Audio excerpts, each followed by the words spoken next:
Hello friends, welcome back to my mini blog. तो आज सकाळु सकाळु मामा मु कोड़ी ये मंगला पूजा आसीलु जेहेतु आज चैत्र मास शेष मंगलवार तो से आसलु।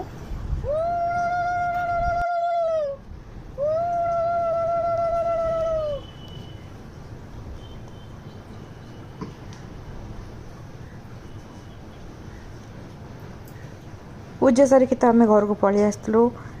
तापर संध्या बेले मु पलि आसली माँ मंगला मंदिर को दीप लगाइए जेहेतु चैत्र मास मंगलवार तो माँ मंगला को दर्शन करने पलि आसली संध्या बेले।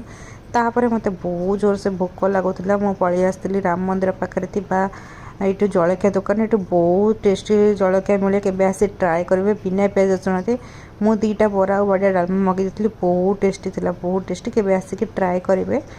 आउे आम घर को पलि आसलु जल्दी जल्दी कहीं ना भोजी खाया जबार आमको बाहर सांग सांग नुहे बट राति बाहर मुझे देखो रेडी हो गला भोजी खाया जावाईका मत मो हजबैंड चिड़ौं मो नाक जो झाड़ होली आम भोजी खाई पलि आसलु। मोर दिन टी तो आज एमती जाइला। आपण मानक दिन आज केमती जाइए निश्चिंत कमेंट करके जनइबे। आशा करछि वीडियोटी भल लगी लाइक शेयर सब्सक्राइब निश्चिंत करेंगे। कमेंट करने को जमा भी भूलें। रहुछि जय जगन्नाथ। Good night.